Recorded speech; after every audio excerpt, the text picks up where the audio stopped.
ICC nag-utos ng panibagong medical examination kay dating Pangulong Duterte bago ang paglilitis.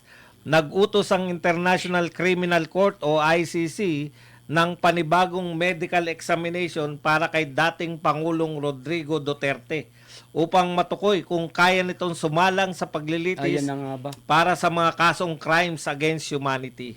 Sa desisyong nilabas ng Trial Chamber 3, muling tinalaga ang tatlong eksperto sa psychiatry, neurology at neuropsychology para magsagawa ng masusing pagsusuri sa kalusugan ni dating Pangulo.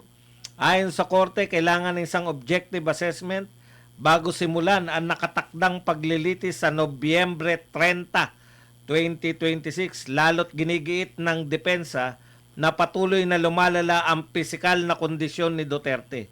Inatasan ng mga eksperto na tignan kung sapat ang kakayahan ng dating opisyal na maunawaan ng kaso, sundan ng pagdinig at makibahagi sa buong trial. Binigyan ng hanggang August 18, 2026 ang medical panel para isumite ang kanilang ulat sa ICC bago maglabas ng pinal na desisyon ng korte kung itutuloy ang makasaysayang trial sa bansa. Partner, Paano kung paano kung lumabas sa resulta kay Pangulong Duterte na hindi siya capable, partner, pauuwiin ba siya? yan ang katanungan.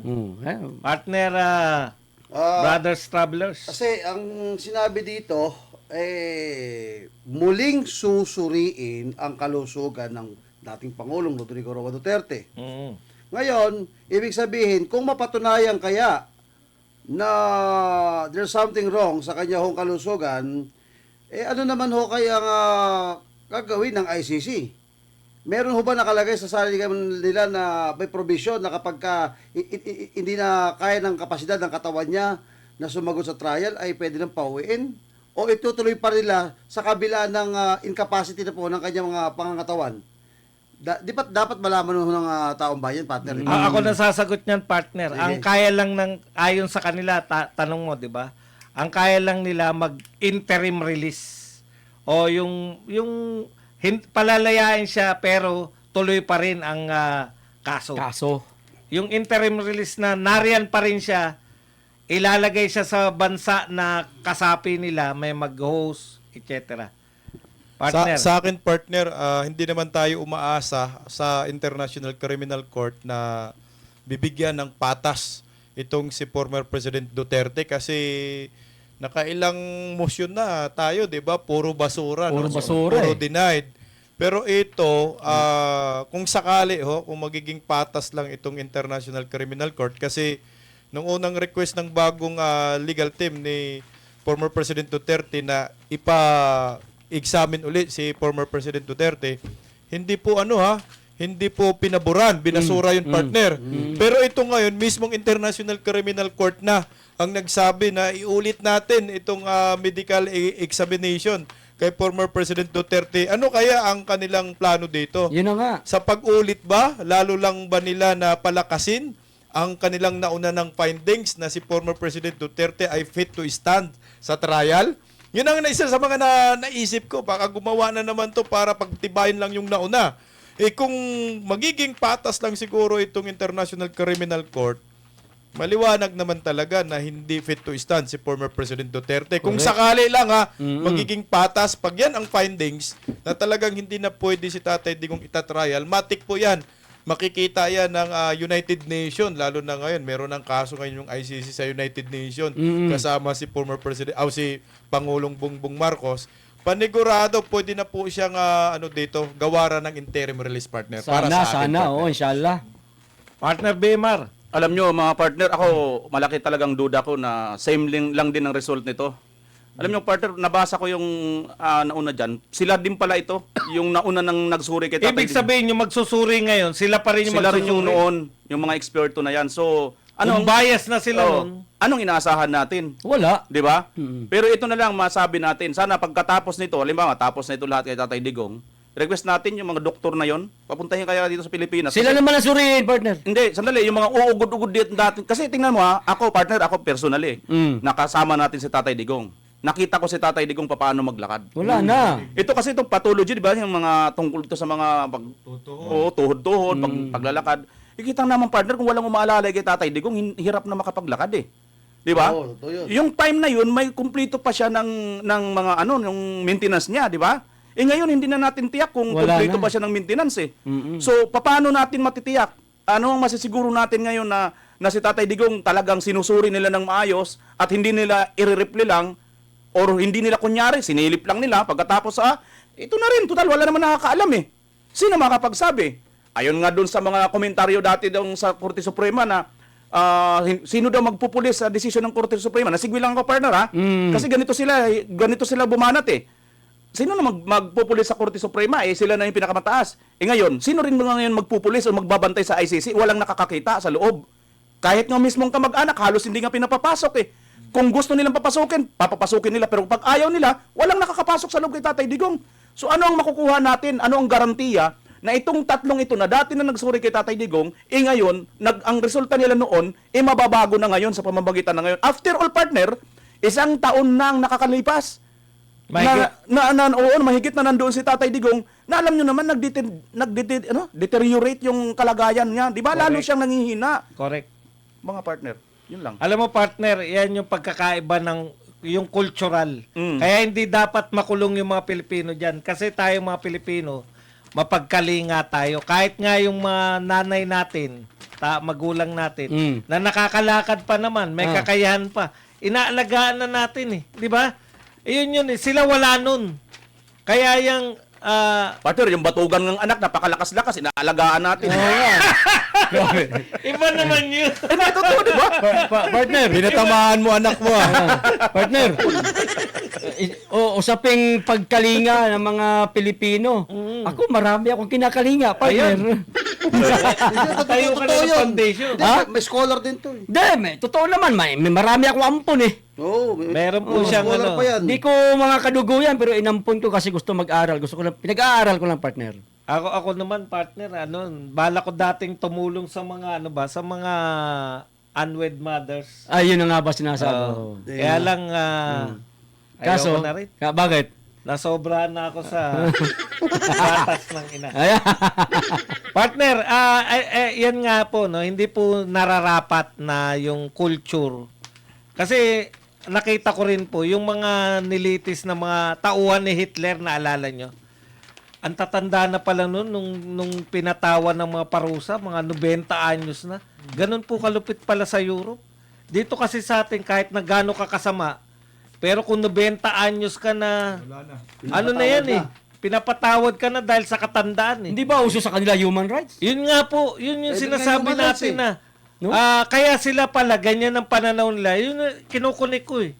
Yung mga tauhan ni Hitler nung araw, siyempre nung araw, 1940s, antitikas na mga yan. Oo. Pero kung 90 anyos na, ganun na partner, talagang parurusahan pa rin. Ang lupit pala nitong mga...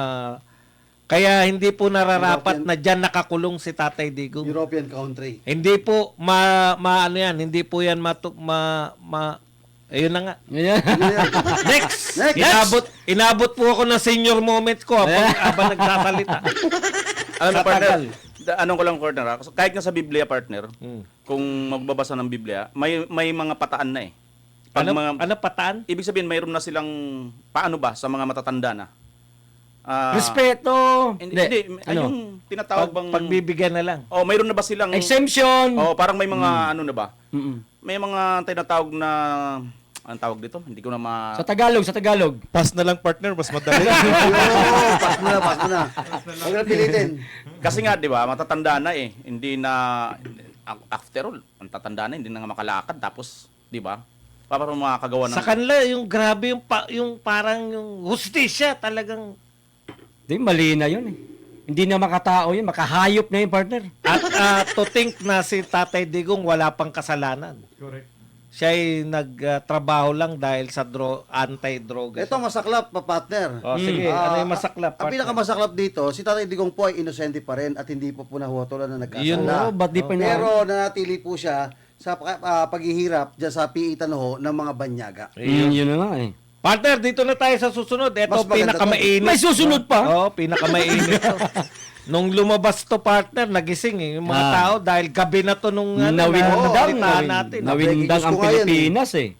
Ito po ay kuha sa FB page ni Mike Defensor, dating Congressman Mike Defensor. Basahin po natin, tuloy ang Blue Ribbon Committee hearing. Ito pong Blue Ribbon na to, para po natin, ito po yung Blue Ribbon ng mga Cayetano. Yan. Legal. Mm-mm. So far. Kasi sila binoto ng 13. 13. Oh. Yung isa, semi-legal lang kasi kulang. Red ribbon. Yun po ang Blue Ribbon na kulang-kulang. Tinapos. Kinapos. Ito yung, isa pang salita partner, ito yung Blue Ribbon na may mandato ng 13. Ayun. ito. mandato Oo. Partner. ng konstitusyon. Ito Blue Ribbon. Oh, sila. Sa kabila, Red Ribbon. Red ribbon. Partner, Na tuloy nahaluan ng natin yelo. ang pagbabasa. Tuloy ang Blue Ribbon Committee hearing, tinatawagan ng lahat ng ating kababayan na makaisa at sumuporta sa gaganaping Blue Ribbon Committee hearing sa June 16, 2026, Martes. Bukas po yan. Double Gem, EDSA Garden Events Place, alas 10 ng umaga. Ayan. Suportahan natin ang Brave 18. Ang karagdagang 14, partner. Naku po, Dagdag na. eto Ito na. pa, lalantad na bukas. Oo. At ang ating mga senador Alan at Pia Cayetano, Marcoleta, Aimee Camil, at Mark Villar, Padilla, Legarda, Estrada, Go, Villanueva! Oho! Nariyan pa! Aba, hindi pa nabubura. At De La Rosa. Mm-mm. Yan. Suportahan natin ang paglabas ng katotohanan sa labas ng Senado po sila. Partner, ano masabi mo Partner, rito? itong 14 na lulutang bukas, fearless ito, partner. Fearless. Walang takot ito, partner. Lahat babanggain para sa katotohanan. Yan. Yun lang. Partner Dan. Partner, work from home tayo. Ayan. Sabay ganun. Kasi may session, may Oh. blue hearing bukas. Basta wala hong trabaho bukas, work from home. Suspendido po lahat po ng mga empleyado. Magtrabaho po kayo, work from home. Yan. At kasi kinakatakutan na po namin yung paglabas po ng 14 pa. Oo. Kung ano man po ang pasabog nito. Nako. Sabi nga may kasabihan tayo. Dito po sa ginaganap na Blue Ribbon Committee, ang hinahagilap po yung mga magnanakaw sa kaban ng bayan. Yung milyon at bilyon pesos, flood control at saka mga ghost project. Diyan po sa ginagawang investigasyon kay Senator Cayetano. Samantalang yung kabila po, yung HUAD, meron din po daw sa BRC. Huwadcom yun. Yung BRC nila. Yung BRC nila, ngayon, mag-iimbestiga naman prop imbestigahan natin yung infrastruktura na yung GENSA nila, i-BRC nila. Pero pagdating po sa flood control, tabla-tabla muna po tayo. Wala kaming alam dyan. Natutulog kami nung nangyari yan. Absent tayo dyan. Partner Bisdak. Sa akin, partner, good news po ito kasi nga hinihintay po ng taong bayan talaga ang katotohanan kasi nga ang ipinaglalaban dito ni Senator Alan Peter Cayetano ay mailantad ang katotohanan na matagal na pong hinahanap ng taong bayan. Actually, itong Blue Ribbon Committee sa kay Cayetano, Alan, isang beses pa lang sila nagkaroon ng hearing at isinalang agad yung 18 ex-Marines. So marami pong mga isiniwalat This is doon. ex-Marines. Oo, soldiers na lang, 18 soldiers. Tapos nung 'di ba Thursday, in-announce po ni Senator Marcolita magkaroon sila ng hearing uli. Inabangan niyan, partner, Huwebes. So inabangan po yan ng taong bayan. Kaso nga lang gumawa ng drama itong Gatchalian Black kasama yung executive branch na ayon kay Matibag may banta daw diyan sa Senado kaya nagkaroon ng heightened alert at nagkaroon ng mga barbed wire nakaharang. Tapos dumating si Batman. Diba? Andun nga si Batman. Dumating si Batman doon Didis pala yung partner, no? Hindi si Batman. Didis pala yun. Tapos, yan na nga, isiniwalat ni Senador Marcolita, talagang magpapahiring sila ng Huwebes. Ang problema nga lang, sabi ni Senador Marcolita, paano kami maghihiring? Maraming barbed wire nakaharang at napakadaming mga kapulisan. At nag-utos pa na work from home. Kaya hindi natuloy. Kaya nga tayo sa content natin, sa mga vlog natin, kanya-kanya kasama dito, parang maraming nadismaya sa comment section. Bakit hindi natuloy? Sana tinuloy na Correct. lang. Correct. Pero nagpaliwanag po yan si Senador Marcolita. Pero hito po, napaka-good news. Dahil matutuloy na talaga to bukas. Hindi na to mapipigilan at may dagdag na 14 pa. No, Nako. na mga soldiers. Oo. Ito talaga sulit daw to partner na ex-Marines. Oo. At mayroon pang Walang halo. walang halo. Oo. Ex-Marines talaga ito. At mayroon pang 7. Yung 7 naman, parang may mga Coast Guard Oo. na halo-halo. Yun na. Pero ang sabi ng Navy, ex-captain sa Navy, 100 daw to partner. Dami. Alam mo sa akin, partner, ang gusto ko siguro mangyari, i-full blast na lang nila bukas. Kasi ito na yung pagkakataon eh. Dahil tsaka alam ko, ito Mamaya. na rin ang huli. Mamaya, malalaman nyo kung bakit dapat na i-full I-full blast bukas. Oo, Tuloy partner. mo, partner. Partner, kanina nung binanggit mo si Batman na DDS, akala ko yung kakilala kong Batman. Ano ba yun? Kakilala kong Batman, asawa si Darna. Ganun. Batangas. Taga Batangas. Ala, ay, kay naman. Kaya nagulat akong DDS. Alay, kilala ko Akala yan. ko yun. Kilala ko yung sinasabi mo niyan eh. Ay, kay naman na. Hindi ko kilala, basta kilala ko Asawa ni Darna yun. Yan kay Tagali pa. Namin gata eh. Sino yun? Kagaling niyan magpataw ng panibagong tax eh. Ay, kay naman, sigurado. Like kayo Yan naman may- hindi ko si matanda. Batman. Ikagandahang lalaki ga. Oh, yung Hindi si Wonder Woman. yung gang si matangkad. Asawa ni Darna. Oo. Kaya nga. Ay sana. Ay. Babanggitin. Papangalanan pa ba natin? Ay, wag na. Basta Tagali pa. Huwag nyo na sabihin si Ralph Recto. Wala kami sinasabing ganyan. Oo. Alam mo, bukas na i-excite ang taong bayan dahil nga sa mayroon panibago. Ayan. Tinawag nga itong Fairless 14, no? Walang takot. Walang Alam nyo, kung may takot ka pa naman, hindi ka talaga lalantad. Una partner, tingnan nyo ha. Partner, dahil dyan, 3.1K. Ay, mukhang tuloy mo lang. Napakabigat po ng nakaata ngayon sa balikat nito pong mga dating sundalo. Kung ano man ang magiging kahinatnan nitong kanilang pagsasakripisyo, ay ang pinakamalaking makikinabang dito, tayong taong bayan. Correct. Pangalawa na lang yung kanilang pamilya. Manapa, baka nga mas malaki pa ang kadelikaduhan ng kanilang pamilya. Pero bakit nila ito ginagawa?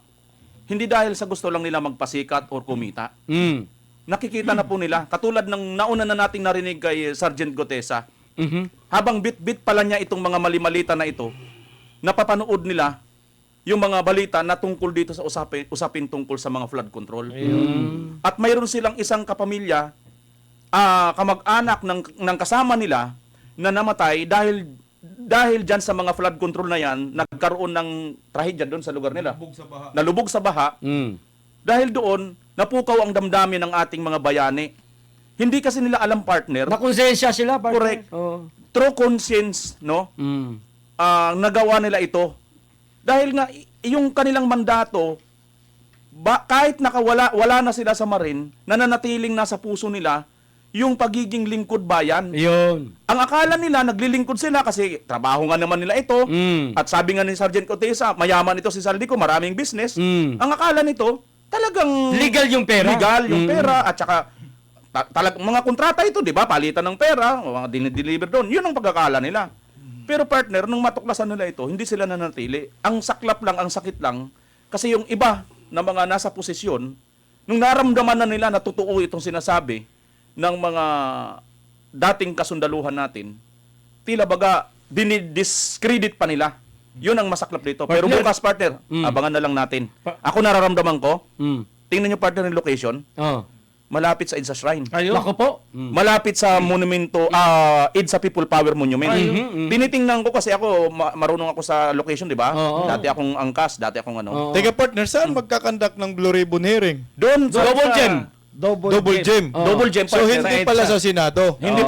Sa double gem. Kaya siguro wala na yung mga harangan na magaganda. Oo. Wala ng barbed wire. Wala na barbed wire. So tuloy talaga to. Malamang. Alam mo sino nga harang niya, partner? Yung traffic sa EDSA. Si Tory siguro harang dyan partner. Ay, oo, kasi MMDA. MMDA. Pwede yung partner, si Torre. Pero tingnan partner. Sumagot na. Ay, sige, Sige. tuloy mo muna. Sige. Paano Kasi partner bakit kung... Ito, ano ko lang ha. 'di ba nabitin tayo dun sa Senado? Oo. Kasi sinasabi nila parang general lang ang binitawan ng mga Marines. Paano kaya kung dito ilabas kung may hawak silang video sa EDSA bukas? Ay, dyan nga. Ayan na Ayan nga. Yan nga yung ito. Ano ba ilalabas? Di, partner. Nawala ako. May ilalabas pa ba na mas matindi? Marami pa. Di ba partner, di ba hinahanapan sila CCTV, may mga binabanggit silang CCTV? Di ba may mga pinanas na silang picture? Oo. Siguro naman yung mga lugar-lugar na mga bahay-bahay, may mga CCTV yon. Partner. Paano kung ilabas dyan? Ayan na nga. At nandyan sa EDSA nakaano, daming tao. Ay, hindi sa billboard. Pero tama Meron natin, sariling Master, letter. ha? Mali yung pananaw na gano'n na walang ebidensya sila nilalabas. Ha? Yung pagtestigo po ng mga tao, personal, ano po yan? Testimonial Testimonial evidence. Oo. personal knowledge. Kinakailangan lang po yan, merong mag-corroborate. Admissible na po yan sa korte. Ayun. Kasi nililito nila eh. Sabi nila wala namang ebidensya. Yun yung nga mga yung partner sinasabi nila. Oh, hindi po totoo yun. Meron po tayong tinatawag na material at testimonial evidence. Yung po testimonial ebidensya po yun. May sumagot, partner. Ito na po. Yung Peking Blue Ribbon. Ito po yung sumagot na po para bigyan po natin. Alam niyo naman tayo rito patas eh. Sige.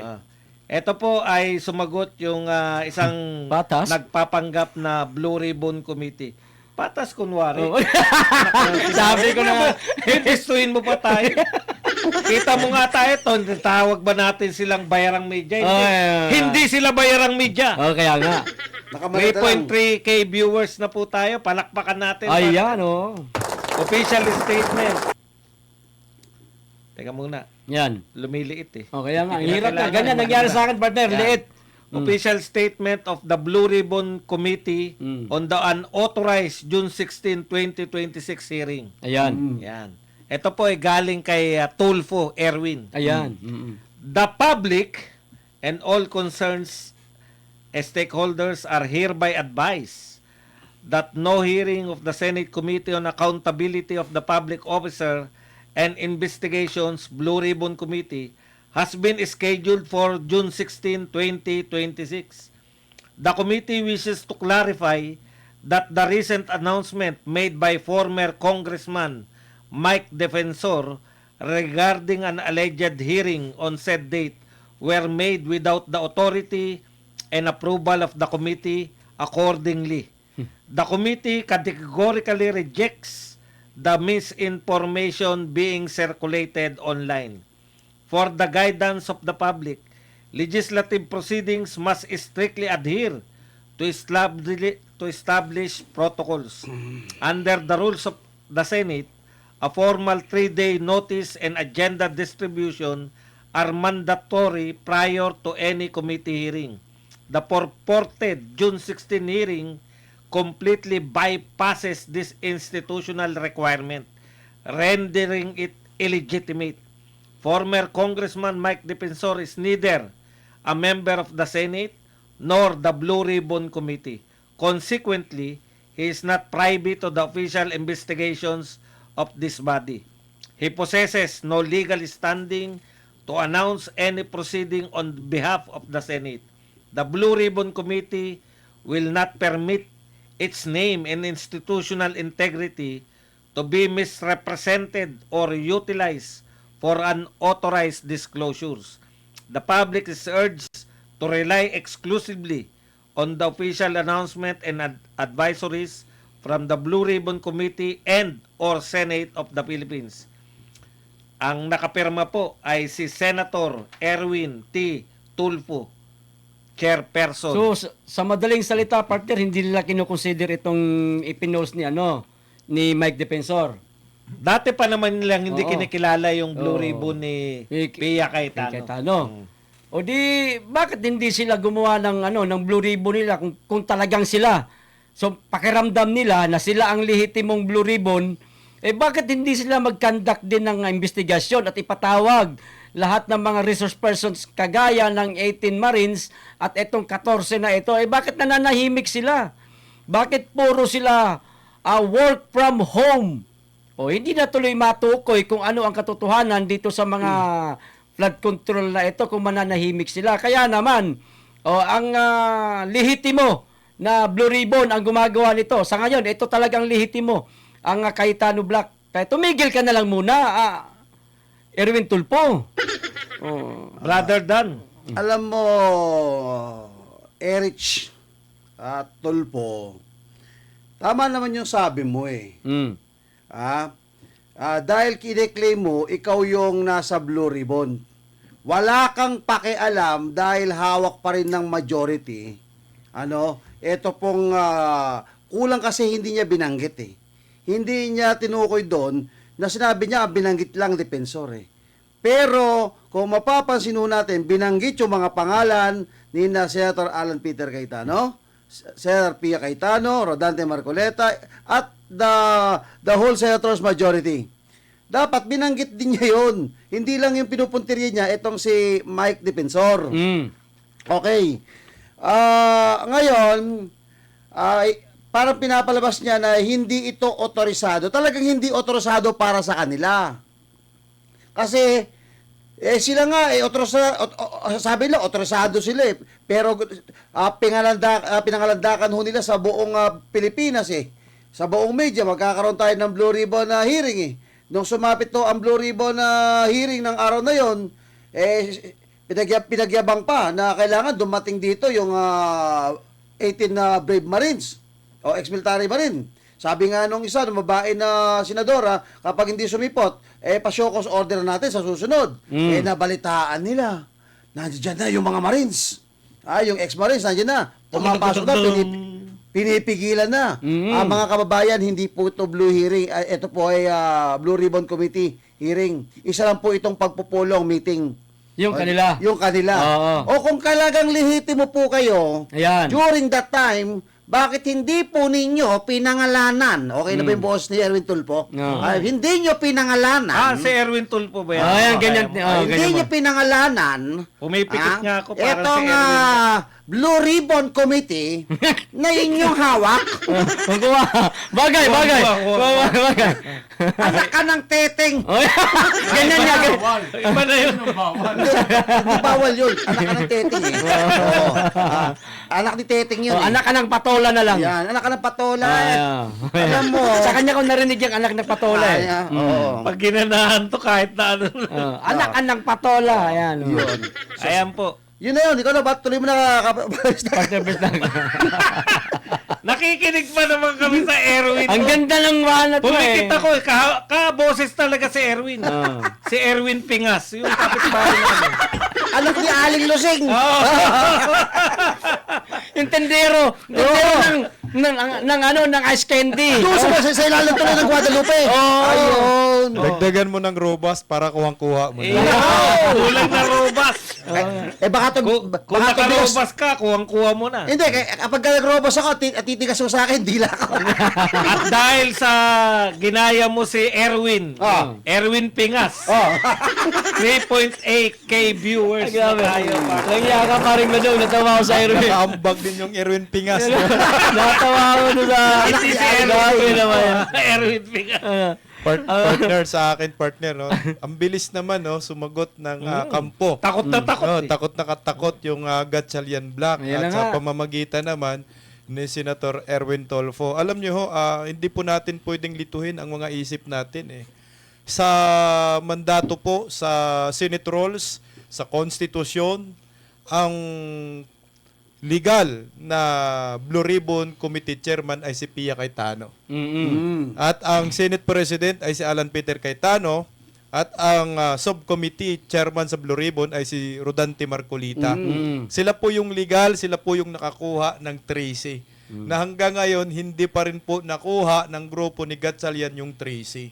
So kung batas ang pag-uusapan at yung Senate rules, sila po yung legitimate na Blue Ribbon Committee. Yung sinasabi ni Erwin Tulfo na hindi sila legit, yung kampo ni Senator Marcolita, mukhang malabo ho yun paniwalaan. Dahil ang alam ng taong bayan, ang legit po itong Cayetano Black. Gumawa lang sila ng ingay para, siyempre, ang hangarin nila, hindi matuloy yung Blue Ribbon Committee hearing. Alam niyo ho, ako sa akin ha, kumbaga alam mo yung parang panic mood na ho sila, partner. Correct. Panic mood na sila. Ba't may langaw, partner? Buhay pa tayo, nilalangaw. Laki pa naman ng Ano yan? langaw. Alaga yan ni Erwin Pingas. Pati Pati ba naman dito, si Romualdez nagpadala ng bangaw talaga. Yun. Alam mo, partner, sa akin lang ha, nag-panic mode na ho sila dito, partner, para sa akin. Kasi isipin mo, may 11. Tawa si Pato. May 11, partner. Di ba, na sundalo. Dadagdagan mo pa ng 14. Oh. Pagkatapos ng 14, dadagdagan mo pa ng 7. Oo. Eh di, nagkagulo na nga sila sa 18, di ba? Natakot na nga sa Natakot na labing nga sa 18. Tapos ito, malaman-laman, may Blue Ribbon hearing kila bukas. Matuloy na nga yung 14. Tsaka partner, Hinarang namin yun eh, di ba? Nung Thursday na papalabas, hinarang na nga namin eh. Tapos ito pala, maghanap pa sila ng venue. O hindi dito sa Senado. Alam niyo ho, ako sa akin humanga ako dito kay Tano, partner. Bakit? Ang tapang niya, partner. Oo. Hindi Desidido, umatras. desidido. Desidido. Oo. Kung ikaw pa naman, sinabi na ng presidente, ang Senate pro tempore sa araw ng kalayaan, di ba? Oo. Inacknowledge siya si Gatchalian. Mm-mm. Senate President pro tempore Sherwin Gatchalian. Kung tutusin, pwede akong sumuko na kasi kumbaga, inacknowledge na ng Malacanang. Oo. Pero hindi. Nanindigan si Senator Alan Peter Cayetano na nasa kanya ang mandato bilang isang Senate President at itutuloy ang Blue Ribbon Committee kahit saang venue, partner. Yo. Partner. Partner BMR. Yan, banatan mo.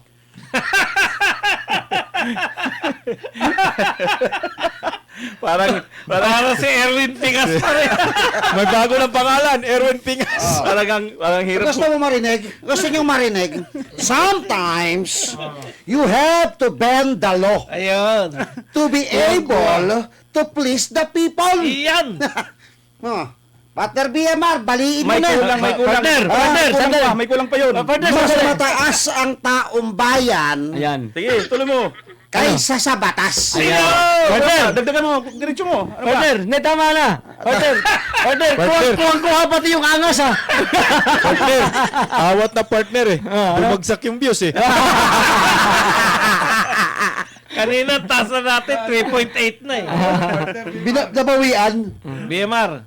Alam nyo, sinasabi ni Erwin Tulfo, tawag nito, yung in fairness naman, no? Kasi pagkakaalam niya, si dating Congressman Mike Defensor, ang may lang nito. Yun yung gusto niya ipahiwati. Oo, yun yung gusto niyang sabihin, ano? In fairness, kung talaga nga si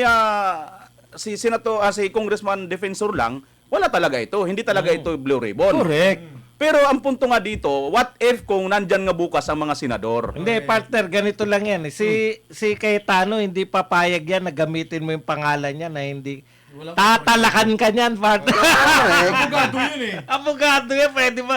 Pwede ba? Kagabi pa yan eh, di ba? Oh, sige, tuloy mo, Yun nga yung partner. natin dito, partner. Yung pinupunto natin dito na...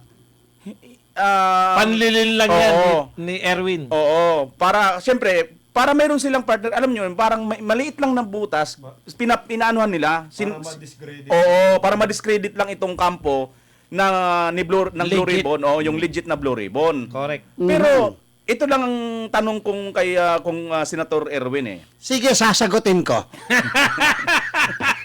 Kung talagang hindi ito legitimate, bakit hindi pa rin nila matawag na sila na talaga yung president at wala na talaga yung Senate pro tempore? Hindi ka titigil dyan. Kukwelyuhan kita. Kukwelyuhan kita. Partner, sinapian na talaga, partner. Mahirap may sabi. Yun nga iniisip ko eh. May nuno. Hindi, nakaapak ako kanina. Ano ba yan? Duwende ba o Santo Niño? Hindi pa, demonyito, partner. Hindi. May dalang bangaw, partner. Ipanalangin po natin ang ating kasama. Ay, Sinasapian. tama pag-uusapan natin ay nagtatanggal ng sapi. Ayun. Mamayang na. konti. Mamayang konti. Oo. Dito muna tayo kay BMR. Di ba- Tuloy mo, BMR. Hatawin mo. Alam nyo, yung nangyayari kasi dito, mabubulaga na naman sila. Kasi Correct. magtutuloy ito bukas at after all, talagang naninindigan pa rin si Senator Cayetano na siya pa rin ang may liderato ng Senado. At saka ang layo ng views, partner, ha? Yeah. Ng Marcoleta LED, tsaka yung kay Erwin. Million partner Million, no? Doon pa lang sa views, sila, hawak nga nila yung Malacanang. Hawak nila yung executive. Yun ang naniniwala sa kanila. Versus dito kay Senator Cayetano, Senator Pia, Senator Rodante Marcolita, taong bayan, partner. Literal na taong bayan ang nakasunod dito. No? Ngayon, ang tanong na lang dito, hindi po pwedeng basta mo na lang Senator Erwin Tulfo na i-discredit ito. Hindi! Kasi nandyan mismo itong grupo ni Senator Marcolita at saka ni Senator Cayetano. Ang masasabi ko dito sa iyo, Senator Erwin, mukhang ayaw mo lang tanggapin na naiisahan ka. Kasi tingnan mo, partner, di ba, ginawa na nilang lahat, pinalockdown nila ang Senado, may barbed wire pa, akala mo nga garrison na di ba? Akala mo kulungan na ng mga hardened criminal ang Senado ngayon Parang Malacanang na. Parang Malacanang na. Maraming kapulisan partner. Isipin mo yan, ngayon ka lang nakakita ng administrasyon na Malacanang, punong-puno ng barbed wire, yung mga matatalim partner. Di ba ginagamit lang sa mga kulungan ng mga hardened criminal? Grabe, no? Di ba? Tas ganun din ang Senado. Ngayon ka lang nakakita sa ano bang kinatatakutan ninyo? Di ba? Malita nga ni. Oh, kita mo? So, dito lang. Hindi nila kinatatakutan yun. Gusto nila. Gusto nila yun. Gusto nila yon. Natakot na mabunyag. Mabunya Ayun, naman nila. yun. Di ba? So, Kawalo. hindi nilang matanggap ni Tulfo na naiisahan sila ng grupo ni Cayetano at ni Senator Marcolita na hindi na ninyo mapipigilan lalabas at lalabas ang hinahanap na katotohanan ng taong bayan. Yun. Baka partner sa 14 makanta si Erwin Tulfo nakabinti ng malita. May video daw, partner. 8 ng 18, di ba? Malay Baka natin. madagdagan ng Madagdagan. 14. Oo, sabi partner, meron daw mga video ilalabas. Aba. At saka ito si Ano? Erwin Tulfo. Di ba, Max? Putak ng putak, di ba? Kaya yung putak ng putak, samantalang isa siya doon sa binabanggit Ayun na nga. Di ba? Di ba dapat nga manahimik Tumahimik ka na siya. dyan? Tama. Ipaubaya mo na yan, Senator Correct. Tulfo, sa mga mag-iimbestiga kasi nga para for the benefit of the doubt na Correct. Nakuha mo partner. di ba? Correct. Wala ka dyan. nang benefit. Hindi, dito dapat sa kasi muna, pakinggan, hindi, total, kiniklaim nila, meron din silang Blue Ribbon. Sanali partner isa pa. I-emphasize ko lang, hindi basta benefit for the doubt. Benefit of delikadesa, Senator Tulfo, yun ang wala sa'yo. Ayun. Yun. Grabe Masakit naman nun. May sagot ka pa. May sagot ka pa yata. Nawala na edad. Eto lang. Pumasok yung edad, pare. Ipaalala lang natin Paalala lang muna natin bago natin i-connect dito sa susunod. Si Erwin Tulfo, galit na galit yan nung nakaraan kasi sinabi niya para nababastos siya na netong ano na to. Ano yung sinabi niya? Pag inulit nyo yan, kukuelyoan ko kayo. Ayan na. Bibitbitin pa. Kahit matanda ka pa. Ano ka ngayon, Erwin? Inulit nila. Aray ko. Hinahamon ang pagkalalaki mo. Ayan. Erwin, ano Ayan. masasabi mo Hamulin dyan? natin si Erwin. Erwin, si Erwin, pakinggan Dagdagan natin. mo. Erwin Pingas. Erwin Tigas, ano masasabi mo dyan? Sometimes, Ibang linya naman, ibang Ibang linya linya. naman. Ibang linya naman.